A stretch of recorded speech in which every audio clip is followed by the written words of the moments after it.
Study IQ IAS, अब तैयारी हुई अफोर्डेबल। हेलो दोस्तों, बहुत बहुत स्वागत है आप सभी का स्टडी IQ के यूट्यूब चैनल पे। मेरा नाम है चंदन शर्मा और आप सभी को पता होगा दोस्तों कि आज ट्रैफिक के ज़माने में दिन के समय पर भी गाड़ी चलाना कितना ज़्यादा डिफिकल्ट हो जाता है। तो जस्ट इमेजिन कीजिए कि 1924 में रात के समय पर एक एयरक्राफ्ट को उड़ाना कितना ज़्यादा चैलेंजिंग होता होगा। उस समय 1924 में कोलकाता में एक एयरपोर्ट था, it used to be called as Dum Dum airport, और वहां पर सबसे बड़ी अचीवमेंट हुई थी जब रात के समय पर एक फ्लाइट लैंड की गई थी।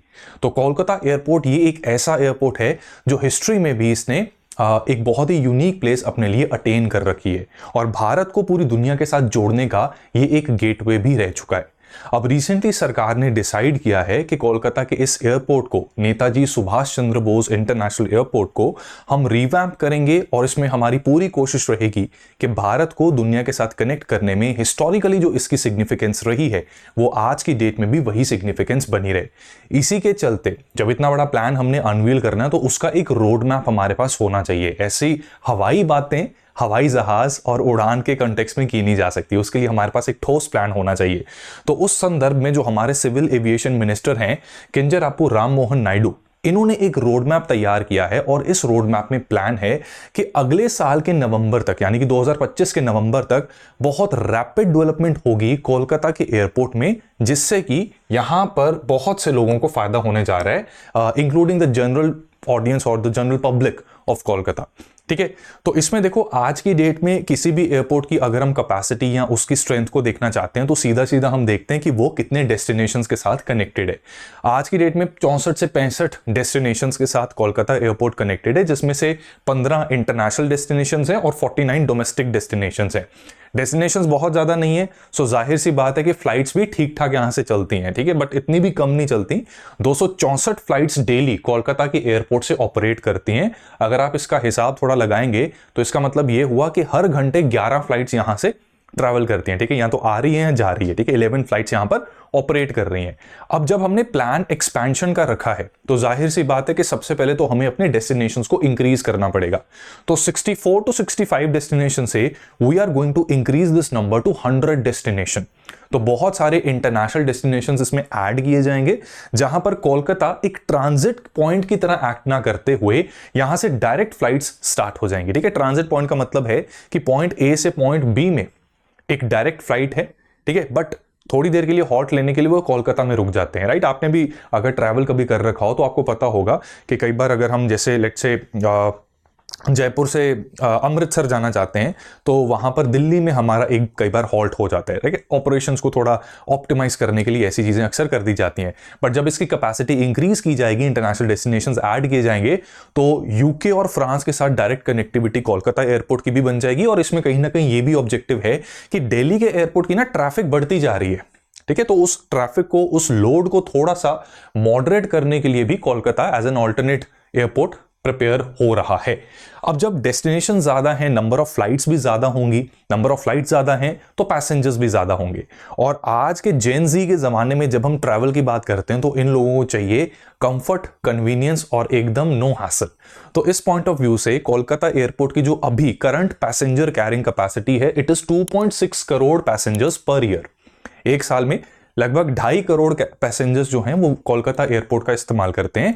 जब फ्लाइट्स इंक्रीज होंगी तो ये नंबर 4.5 करोड़ पर पहुंच जाएगा। ठीक है, नवंबर 2025 तक ये काम पूरा कंप्लीट होने की बात चल रही है, तो 2025 में 4.5 करोड़ पैसेंजर्स कोलकाता एयरपोर्ट को यूज करेंगे।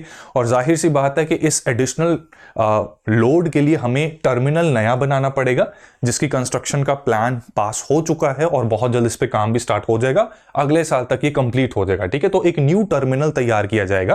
राइट, इसी के साथ साथ पैसेंजर्स को हैंडल करने के लिए, उनकी सुख सुविधाओं के लिए एक वर्ल्ड क्लास इंफ्रास्ट्रक्चर तैयार होगा।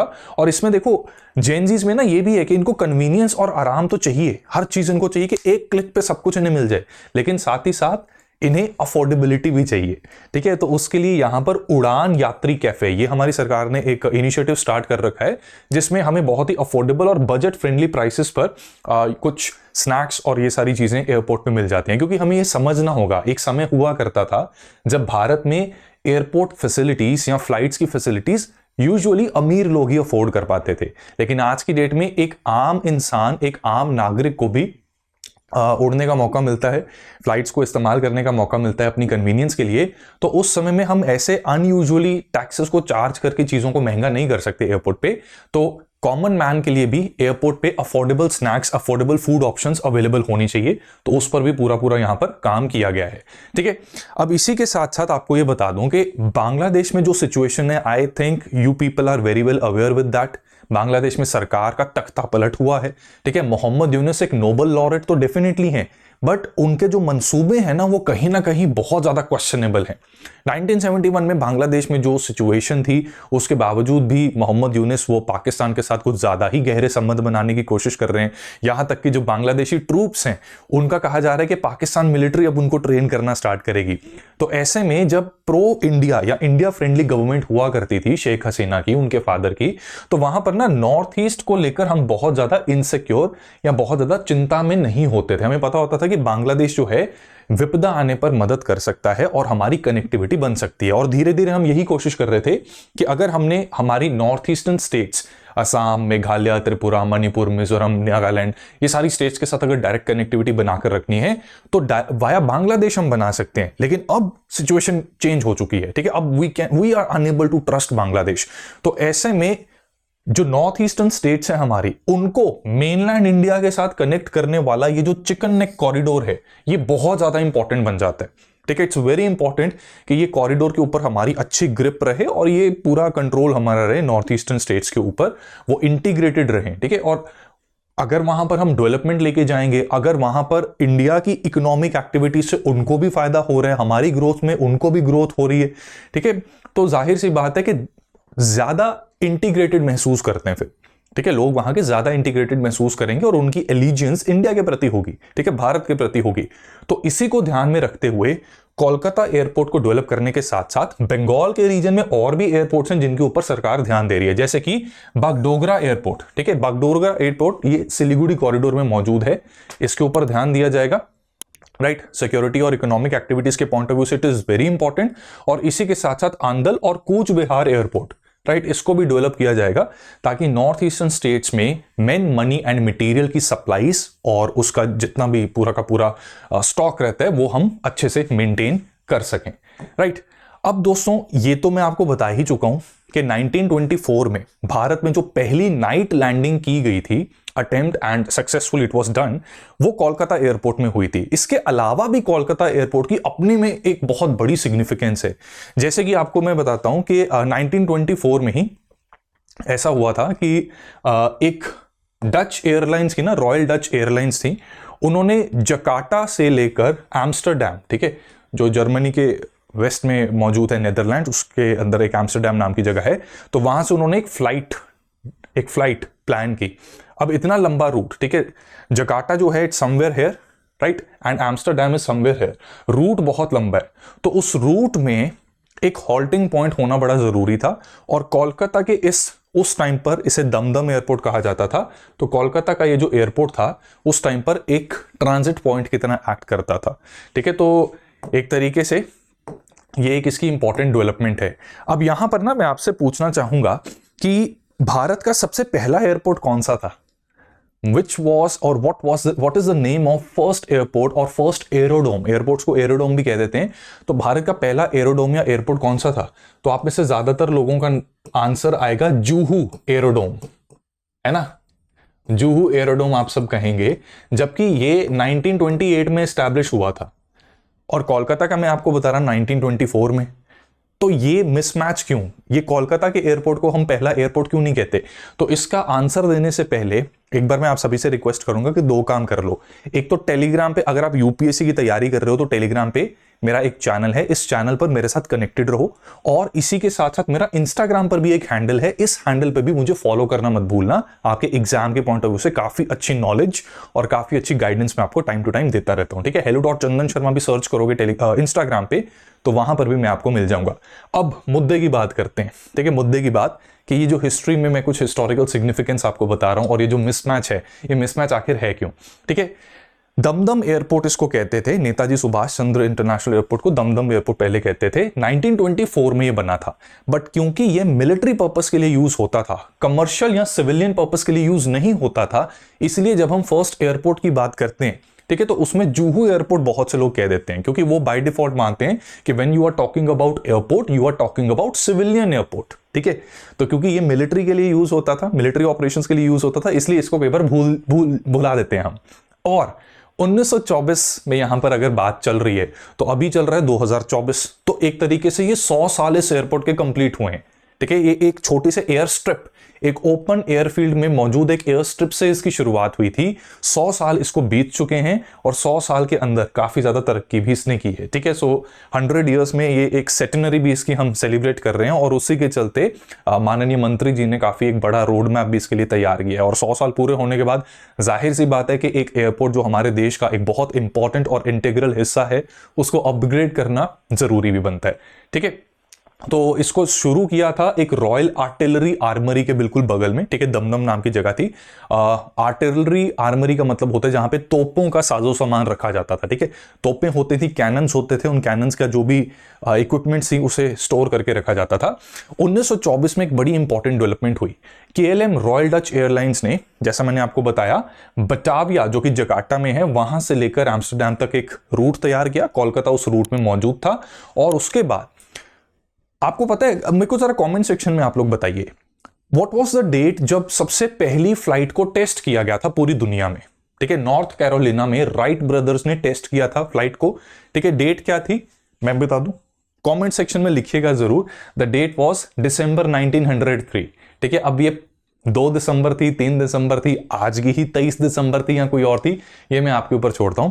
तो 1903 में एक बड़ा ही रूडिमेंट्री यानी कि बड़ा ही crude form of aircraft Orville और विल्बर राइट ने टेस्ट किया था।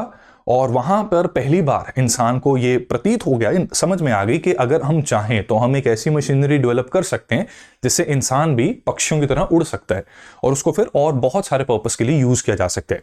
उसके बाद तरक्की हुई और बहुत जल्द कमर्शियल एयरक्राफ्ट्स तैयार हो गए, फाइटर एयरक्राफ्ट्स भी तैयार हो गए।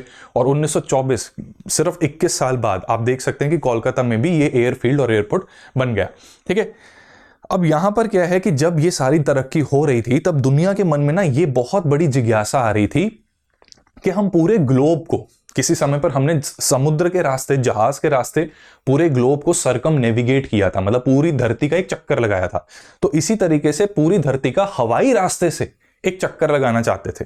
ठीक है, अब उसमें क्या है कि इतना ईंधन तो नहीं होता एयरक्राफ्ट्स में कि पूरा चक्कर कंप्लीट किया जा सके, तो उसमें हॉल्ट ले लेकर पूरी धरती का एक चक्कर लगाने का प्लान किया गया by the air force of United kingdom, that is Britain, और उनको रॉयल एयरफोर्स भी कहा जाता है। ठीक है, तो अपने उस एक्सपेडिशन के दौरान कलकत्ता में उन्होंने 1924 में ही हॉल्ट किया था। ये दुनिया का पहला ऐसा एयर एक्सपेडिशन था जो कोई एयरफोर्स कंडक्ट कर रही है, कि मतलब round the world air expedition पहली बार ऐसा कंडक्ट हो रहा था। और हमारा कोलकाता का ये दमदम एयरपोर्ट उस एक्सपेडिशन का एक बहुत इंपॉर्टेंट सेगमेंट था। ठीक है, यहां से भी आपको इसकी सिग्निफिकेंस पता होनी चाहिए। इसमें एक और बहुत इंपॉर्टेंट डेवलपमेंट हुई 1929 में। जुहू का एरोड्रोम बन चुका था तब तक, और 1929 में यहां पर क्या किया गया कि गवर्नर जो थे बंगाल के उस टाइम पर, सर स्टैनली जैक्सन, जी हां, ये वही स्टैनली जैक्सन है जिन्हें बीना दास ने पॉइंट ब्लैंक पे गोली मारने की कोशिश की थी during her convocation of Kolkata university. ठीक है, तो ये वही स्टैनली जैक्सन है, हालांकि बच गए थे। ठीक है, अटेम्प्ट हुआ था इनकी असैसिनेशन पे, राइट। तो 1929 में ठीक ठाक थे भाई साहब, तो इन्होंने बंगाल फ्लाइंग क्लब इसको एस्टैब्लिश किया, राइट। और यहाँ पर एविएशन ट्रेनिंग और कई इस तरह की एक्टिविटीज पायलट्स के लिए ये स्टार्ट हो गई।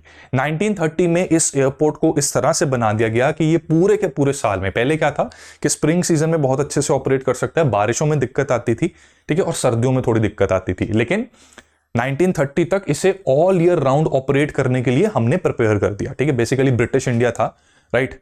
ब्रिटिश ऑर्डर्स देते थे, बाकी काम तो हम ही करते थे भाई, हम गिनती में ज्यादा थे, राइट। तो यहां पर प्रिपेयर कर दिया गया। और वर्ल्ड वॉर 2 के समय पर भी जापानीज इन्वेजन का खतरा था, तो उस समय पर इसने हमारी कॉलोनियल आर्मी को, ठीक है, काफी ज्यादा हेल्प की, राइट। क्या था कि जापान ने बर्मा को कैप्चर कर लिया था, जिसकी वजह से चाइना और ब्रिटिश कि जो टेरिटरी थी बर्मा में, उसके बीच कनेक्टिविटी टूट गई, क्योंकि ये बर्मा रोड जो थी, जो मांडले और चाइना को आपस में कनेक्ट कर रही थी, चाइना के कुनमिंग को बेसिकली कनेक्ट कर रही थी, तो उसकी कनेक्टिविटी ब्रेक हो गई। तो this was a big setback for the colonial forces, allied forces. अब उसमें क्या है कि जापान को रेजिस्ट भी करना है, चाइना उसमें एक इंपॉर्टेंट रोल भी प्ले कर रहा है, तो अब करें तो करें क्या। तो वहां पर एक ऑपरेशन कंडक्ट किया गया, one of the first of its kind operation. This operation was called as hump airlift. 1942 में ये हुआ था। हम्प एयरलिफ्ट का मतलब ये है कि आज की डेट में देखो, आपके लिए कहना बड़ा आसान है कि अरे बर्मा तो यहां पर है, यहां से इधर जाने के बजाय आप कोलकाता से घूम के भी तो इधर आ सकते हो। अरे मेरे भैया, ये हिमालयाज हैं बीच में। Today they are not invincible, but at some point of time in history they were invincible. एक नेचुरल फ्रंटियर की तरह एक्ट करते थे बिटवीन चाइना एंड इंडिया। ठीक है, तो अगर चाइना के साथ कोई कनेक्टिविटी ब्रिटिश ने बनाकर रखनी है तो वो मांडले या बर्मा के थ्रू बनती थी। अगर हिमालय क्रॉस करके बनानी है तो उसमें एयरफोर्स की पड़ती थी जरूरत। तो पहली बार एयरफोर्स को यूज किया गया to cross the Himalayas and reach Kunming in China. और वहां पर फिर चाइनीज को सपोर्ट दिया गया, मटेरियल दिया गया, वेपन्स दिए गए, जिससे कि जापान को उन्होंने रेजिस्ट करना शुरू किया। ठीक है, so this operation was called as hump airlift to China of 1942। और वहां पर ये जो एयरलिफ्ट शुरू हुआ था, कोलकाता के इस एयरपोर्ट से स्टार्ट हुआ था। ठीक है, तो देख सकते हो आप कि अपने आप में इसकी सिग्निफिकेंस बहुत है। बट इंडिपेंडेंस के बाद ड्यू टू मल्टीपल रीजंस ये कोलकाता एयरपोर्ट के ऊपर ना सरकार ने उतना ध्यान नहीं दिया। ठीक है, इसके कई रीजंस हैं, ऐसा नहीं कि सरकार ने जानबूझकर ऐसा किया है। ठीक है, मल्टीट्यूड ऑफ रीजंस हैं जो इसके पीछे रिस्पॉन्सिबल हैं। जैसे कि वेस्ट बंगाल की ओवरऑल ही, ठीक है, जो गवर्नमेंट की पॉलिसीज रही हैं उसमें उसका ना इकोनॉमिक सिग्निफिकेंस डिटीरियोरेट होना शुरू हुई। ठीक है, तो उस वजह से पोस्ट इंडिपेंडेंस इकोनॉमिक पॉलिसीज के चलते जो डिक्लाइन हुआ बंगाल का, तो उस वजह से जो कमर्शियल हब्स बनने स्टार्ट हो गए वो कोलकाता से बाहर और दूर बनने शुरू हो गए। जैसे कि दिल्ली, मुंबई, आज की डेट में हैदराबाद, सूरत, गुजरात में ये सारी चीजें डेवलप हो रही हैं। ठीक है, बट कोलकाता ड्यू टू, मतलब टाटा नैनो का भी आपको केस पता ही होगा कि टाटा नैनो इनिशियली प्लान कर रहा था कि वो वेस्ट बंगाल में अपना प्लांट बनाएंगे, right. But due to certain policies of the government उन्होंने वहां पर उन्हें आने नहीं दिया, बहुत ही ज्यादा नखरे किए। और कंपनी से तो अल्टीमेटली प्रोडक्शन करके प्रॉफिट जनरेट करना है और जॉब्स देनी है, तो उन्होंने कहा कि हम इतना डिले वेट नहीं कर सकते, हम गुजरात में अपना प्लांट लगा रहे हैं। ठीक है, सिमिलरली जैसे मारुति उद्योग हो गया, उन्होंने गुड़गांव के पास मानेसर नाम की जगह है, वहां पर अपना प्लांट लगा लिया, राइट। और बहुत सारी ऐसी इंडस्ट्री साउथ की तरफ चली गई, चेन्नई वगैरह के आसपास, वहां पर भी अपना ही एक ऑटोमोबाइल का एक हब है पूरा। ठीक है, कटांग लाथुर नाम की जगह है, उसके आसपास मित्सुबिशी और दूसरी ऐसी कंपनीज आपको मिल जाएंगी। तो इन सारी चीजों की वजह से, ये मैंने ऑटोमोबाइल सेक्टर की एक एग्जांपल दिया, बट ऐसे और भी कई एग्जांपल्स थी जिसकी वजह से बंगाल की इकोनॉमी जो थी ना, या इंडस्ट्रियल डेवलपमेंट, वो कहीं ना कहीं थोड़ी सी स्टैग्नेट होना स्टार्ट हो गई। तो जाहिर सी बात है कि जब इकोनॉमिक एक्टिविटीज कम होंगी तो फिर कनेक्टिविटी की उतनी उस हिसाब से जरूरत पड़ना, कहीं ना कहीं सरकार को भी लगता है कि फिर उन हब्स को सपोर्ट करते हैं जो इमर्जिंग हब्स हैं। ठीक है, तो वो काम शुरू हो गया। ठीक है, इसी के साथ साथ जब वो हब बने तो वहां के एयरपोर्ट बने और उन एयरपोर्ट्स ने टक्कर का मुकाबला देना शुरू कर दिया। ठीक है, दिल्ली ज्यादा इंपॉर्टेंट बन गया, पॉलिटिकल कैपिटल है, एग्जीक्यूटिव, जुडिशरी सब कुछ यहां पर है। इसी के साथ साथ इकोनॉमिक हब भी इंपॉर्टेंट बन गया। सर्विस सेक्टर के आने की वजह से Delhi has become an important centre for economic activities as well. ठीक है, मुंबई ने काफी ज्यादा टक्कर देनी शुरू कर दी, क्योंकि वैसे भी मुंबई क्या है, हमारी इकोनॉमिक कैपिटल है ऑफ इंडिया, राइट। तो धीरे धीरे कोलकाता इन वजहों से ना निगलेक्ट होना स्टार्ट हो गया। दूसरी बात देखो, ये जितने निगलेक्ट्स हैं, इन सारे निगलेक्ट्स को हम साइड पे भी रख सकते हैं। अगर पॉलिटिकल विल हो कि एक जगह पे हमने तरक्की करवानी है, तो उस पॉलिटिकल विल के आगे ना किसी भी तरह का चैलेंज बहुत छोटा पड़ जाता है। बट कहीं ना कहीं ऐसा देखा गया कि पॉलिटिकल विल भी बंगाल में कम रही। सेंटर और स्टेट गवर्नमेंट में आपस में कोऑर्डिनेशन इतने अच्छे से हुई नहीं। ठीक है, स्टेट गवर्नमेंट का अपना एक अलग रोल था। कहीं ना कहीं ऐसा होता है कई बार कि पॉलिटिकल पार्टीज ना समटाइम्स गरीबी होना उनकी फेवर की बात होती है। अगर एक जगह पे, ठीक है, मैं बड़ी गहरी बात बोल रहा हूं और ऐसे ही सुनकर बिल्कुल ब्लेटेंटली मुझे गालियां देनी मत शुरू कर दीजिएगा। एक बार आप भी इस बारे में सोचिएगा। कई बार पॉलिटिकल लोगों के लिए ना गरीबी होना बड़ा जरूरी हो जाता है, क्योंकि आप मुझे खुद बताओ, हम अब नौकरी पेशे वाले इंसान हैं। हम ऐसा नहीं है कि हम अपने 2 वक्त की रोटी के लिए हमें बहुत ज्यादा मुशक्कत करनी पड़ती है। हम अपना काम करते हैं, मेहनत करते हैं, ग्रो करते हैं, कमाते हैं, खाते हैं, राइट, और सब सही चल रहा है। अब ऐसे में हम सरकार से किन चीजों की डिमांड करेंगे? अब हम कोई एक आधा कलर टीवी लेकर वोट देने वाले लोग नहीं है। अब हम मुद्दों की बात करना शुरू कर देंगे। हम कहेंगे कि हमारे स्कूलों में शिक्षा का लेवल कैसा है, हमारे शहरों की सड़कों को ठीक करवाओ, करप्शन को कम करो, जो सरकारी अफसर में बाबू लोग एक्सप्लॉइट करते हैं कि आम आदमी को, वो दूर होना चाहिए। ठीक है, तो कहीं ना कहीं जनता अगर इतना ज्यादा पढ़ लिख गई और जनता कहीं ना कहीं रिसोर्सफुल हो गई, तो अब पॉलिटिशियंस के लिए बड़ा मुश्किल हो जाएगा उनको कन्विंस करना कि भाई तुम्हारे जो सर्वे सर्वा हैं, तुम्हारे जो करता धरता है वो हम हैं, हम ही तुम्हारा ध्यान रख सकते हैं। गरीब जनता होगी तो छोटे छोटे कामों के लिए जाना पड़ेगा पॉलिटिशियंस के पास, वो छोटा सा काम बड़ी आसानी से अगर हो गया, वोट अपना। तो कहीं ना कहीं बंगाल में दोस्तों ये एक प्रॉब्लम रही है। बंगाल के साथ साथ देश की और भी कुछ पॉकेट्स हैं जहां पर ये प्रॉब्लम नहीं है। अनफॉर्चुनेटली पॉलिटिशियंस और लोग भी बेचारे भोले निकले कि उन्होंने विश्वास कर लिया ऐसे पॉलिटिशियंस पर, ठीक है, कि कहीं ना कहीं अपनी गरीबी को परपेचुएट करवाया। ठीक है, तो पॉलिटिकल विल अगर हो तो ऐसी डेवलपमेंट आज नहीं, बहुत साल पहले भी हो सकती थी, राइट। अब सेंट्रल गवर्नमेंट ने ये इनिशिएटिव लिया है तो जाहिर सी बात है कि इसमें और ज्यादा तरक्की होगी, और साथ ही साथ स्टेट गवर्नमेंट को इस वक्त चाहिए कि कोऑपरेट करे। जो चीजें आज से 10 साल पहले भी हो सकती थी, एटलीस्ट अब वो कर दें, तो उससे बंगाल की जनता को काफी फायदा हो जाएगा। ठीक है, इसी के साथ साथ मॉडर्नाइजेशन के एफर्ट्स की अगर मैं बात करूं तो वो भी लिमिटेड लेवल पर रहे। ठीक है, कहीं ना कहीं बंगाल की सरकार में और बंगाल में इन जनरल ये ट्रेंड देखा गया है कि मॉडर्नाइजेशन को लेकर, जैसे रिलायंस फ्रेश एक खुलना था, ठीक है, हम आपके आसपास भी काफी रिलायंस फ्रेश के आउटलेट्स होंगे, इन्होंने बंगाल में जब खोलने की बात की ना तो सरकार ने रेजिस्टेंस दिखाई थी। सरकार ने ये कहकर इन्हें वहां से भगा दिया कि आपके आने से जो लोकल वेंडर्स हैं, राइट, आपके आने से ये जो लोकल वेंडर्स हैं इनका नुकसान होना शुरू हो जाएगा।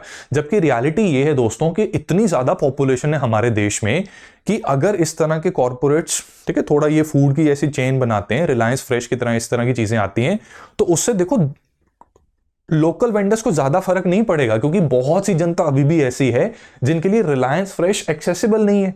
तो वहां पर लोकल वेंडर्स का रेलेवेंस रहेगी, और जहां पर लोग कन्वीनियंस चाहते हैं, एक ही छत के नीचे सारा का सारा मटेरियल चाहते हैं, ठीक है, और अफोर्डेबल प्राइस पे चाहते हैं, क्योंकि रिलायंस फ्रेश जैसी एंटिटीज के लिए क्या है कि बल्क में चीजें लेकर वो सस्ती दे देते हैं हमें।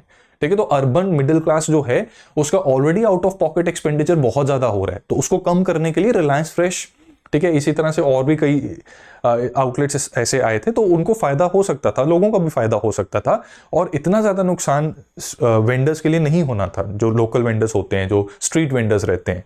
ठीक है, बट एनी हाउ सरकार की अपनी एक पॉलिसी थी, और उसके चलते मॉडर्नाइजेशन को लेकर ऐसा लगता है कि बंगाल में थोड़ी रेजिस्टेंस टाइम टू टाइम आती रहती है। हालांकि हमारी बहुत इंपॉर्टेंट स्टेट है, और इस स्टेट की तरक्की से पूरे भारत की तरक्की जुड़ी हुई है, तो दैट इज वाई अभी हमने इसके ऊपर वापस काम करना शुरू कर दिया। और मेरी पूरी उम्मीद है कि केंद्र सरकार, राज्य सरकार आपस में सांठ गांठ बनाते हुए, कोऑपरेट करते हुए पूरी डेवलपमेंट को इंश्योर करेंगे। क्योंकि यहाँ पर एयरपोर्ट जब बनता है ना, उस एयरपोर्ट में जो तो स्टाफ डायरेक्टली एयरपोर्ट में एम्प्लॉयड होता है उसको तो फायदा मिलता ही है।